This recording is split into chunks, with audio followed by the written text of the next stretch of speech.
नमस्कार, आप देख रहे हैं न्यूज़ 18 बिहार झारखंड का डिजिटल प्लेटफॉर्म और मैं हूं आपके साथ विभा उपाध्याय। भारत के पड़ोसी मुल्क बांग्लादेश की बात आज करेंगे।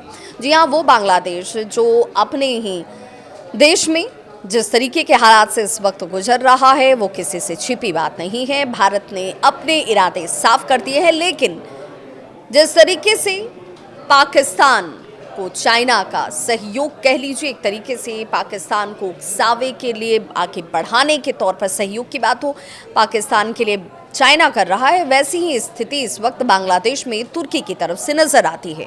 भारत के पड़ोसी मुल्क बांग्लादेश की बात करें तो यहाँ पर इस्लामिक कट्टरपंथियों को तुर्की से मदद मिल रही है। अब इसका सीधा मतलब ये है, जानकार ये कह रहे हैं कि इस मदद के पीछे टारगेट है भारत को परेशान करना, भारत के लिए चुनौतियों को पैदा करना। तो क्या सचमुच तुर्की इस बात में सफल हो पाएगा?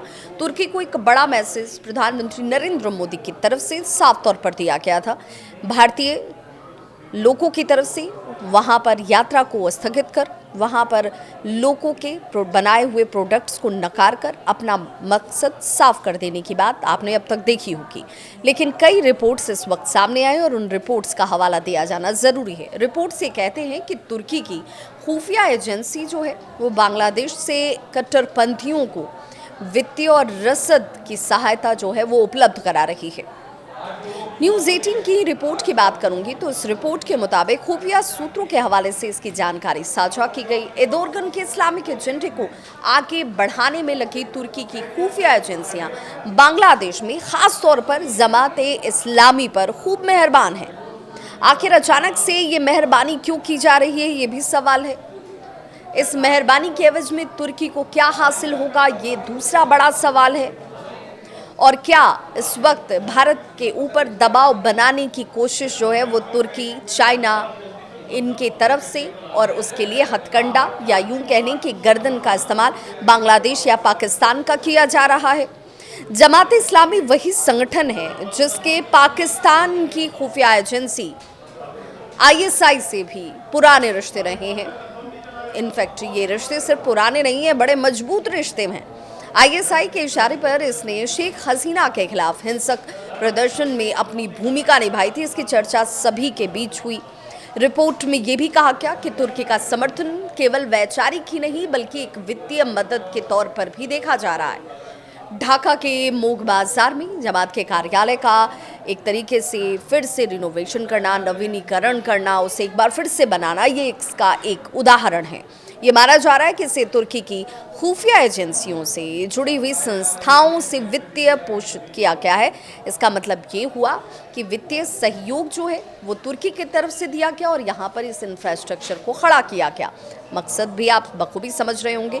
कोशिश ये है कि सरजमीन का इस्तेमाल बांग्लादेश का हो लेकिन निशाना भारत को बनाया जाए।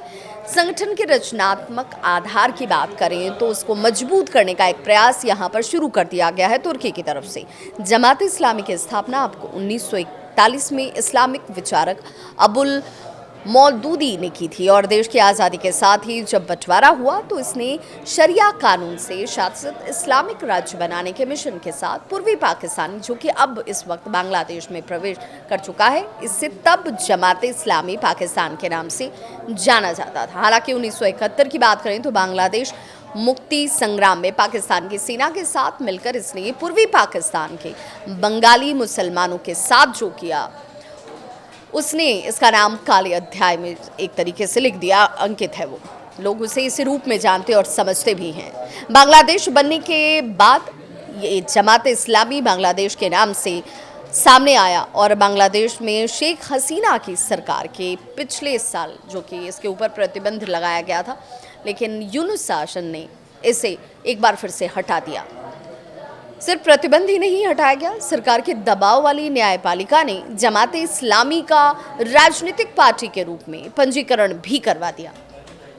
अब एक बार फिर से ये बांग्लादेश के चुनाव में जाने के लिए एक बार तैयार है, क्योंकि ये चुनाव होने जा रहे हैं। ये बताया जा रहा है कि लोकतंत्र की स्थापना बहुत ज़रूरी है बांग्लादेश में, इसलिए यूनुस सरकार इसके लिए सहमति दे चुकी है।